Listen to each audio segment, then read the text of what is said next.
أحمده ونصلي على رسوله الكريم أما بعد أعوذ بالله من الشيطان الرجيم بسم الله الرحمن الرحيم قال رسول الله صلى الله عليه وسلم خير الناس من ينفع الناس. ما انتهائي محترم وزیرینو کشرانو مشرانو همزولو السلام علیکم. زه د ټولو نه مخکې ستاسو د بابي ولا کسانو ځوانانو کوم چې دې ځای ته راغلي شکریه ادا کوم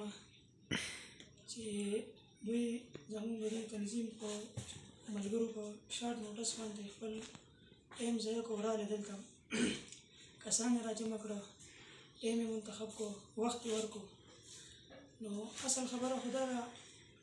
زندګي د ژوند دی دا خو تېرېږي روان دی. انسان په هر یو دغه کې چې دی په هر یو سټیج کې دی په هر یو حالت کې چې دی مطلب که دی په راحت کې دی خوشحالو کې دی که دی په مصیبت کې دی که په تکلیفونو کې دی خو د دنیا چې کوم ژوند دی دا یو تسلسل دی دا روان دی دا یو دغه نه دی مطلب سټاپ والی دغه نه دی. نو موږ تاسو مسلمانان یو بیا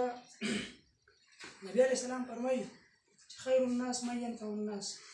غوره خلک هغه خلک دی چې هغه نورو خلکو ته فایدې رسوي. نو معاشره کې مختلف قسمه خلک اوسېږي بعضې داسې خلک چې هغه خلکو ته فایده رسوي بعضې داسې خلک چې هغه خاموشه نه چاته فایده رسوي نه چاته نقصان رسوي بعضې داسې خلک چې هغه خلکو ته نقصان رسوي او معاشره کې مختلف قسمه خلک پاتې کېږي. بعضې داسې خلک چې هغوی ته تکلیف وي مصیبت کې بعضې داسې خلک چې هغوی تکلیف ورته نه وي راحت ورته وي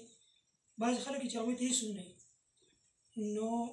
ښه خلک غوره خلک هغه خلک دی چې هغه نورو خلکو ته د ضرورتمندو خلکو ته نورو د بل سړي په کار راځي. خپل کار خو هر سړی کوي مطلب د یو سړي نه خپل کار چېرته وران شوی نه دی که هغه ډېر کمزوری ولې نه دی بېڅوکه ولې نه دی خو هغه خپل کار کوي. غوره خلک هغه خلک دی چې هغه د بل سړي د یو ضرورت وي هغه څه کړي هغه ضرورت پوره کړي. نو دا کوم تنظیم شروعات چې زموږ د ملګرو کړي دي د دې صرف او صرف مقصد دا دی چې خلکو کې دا اویرنس راشي دا یو بیداري راشي دا یو شعور راشي زموږ د علاقه کې زموږ چې کوم نوی نسل دی کوم ځوانان دي کوم مشران کسان دي کوم داسې خلک دی چې هغوی مطلب مخکې په دغه کې او خلکو ته بالکل یو معلومات راشي دې سره هغه مینه محبت اتفاق اتحاد د خلکو پېژندګلو هغه هر څه چې دي هغه لږ مخې ته راځي. نو هغه په مختلفو شعبو کې خبره وکړه چې مطلب انسان ته مختلف قسمه حالات مخې ته راتلی شي هغه د تعلیم په بنیاد کې هم راتلی شي هغه د صحت کې هم راتلی شي هغه یو داسې افات هم راتلی شي په خلکو باندې. نن سبا خلک چې څومره دی نو هغه لکه مطلب هر سړی خپل ضرورت خو پوره کوي او خپل ځان سره یې ډېر غوري خو لکه مطلب بل یو ضرورتمند کس نو هغه خلک ذهن داسې جوړ شوی دی نو مطلب یو ذهني دغه هم د رهنمایي هم ده چې د خلکو ذهن داسې جوړ شي چې کوم سړی په مصیبت کې دی کوم سړی په تکلیف کې دی کوم سړی په ناپوهۍ کې دی چې هغه ته هغه پوهې خبر ورسي هغه نه هغه تکلیف لرې کړی شي. کوم خلک داسې دی چې هغوی وس نه لري د هغه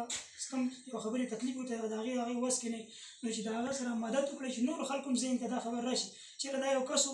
د ده د دې خبرې وس نه کېدو تاسو خیال کړی د امان ډېرې کې یو کس و هغه ډېر ذهین کس و د جاپان صاحب خورې و هغه خپل مالي دغه دونه نه و چې هغه خپل هغه تعلیم دغه کړی وي هغه سره نورو کسانو لږ خپلو کسانو سره لږ هیلپ وکړو نو هغه خپل تعلیم جاري وساتو نو چې نور بار خلکو ته پته ولګېده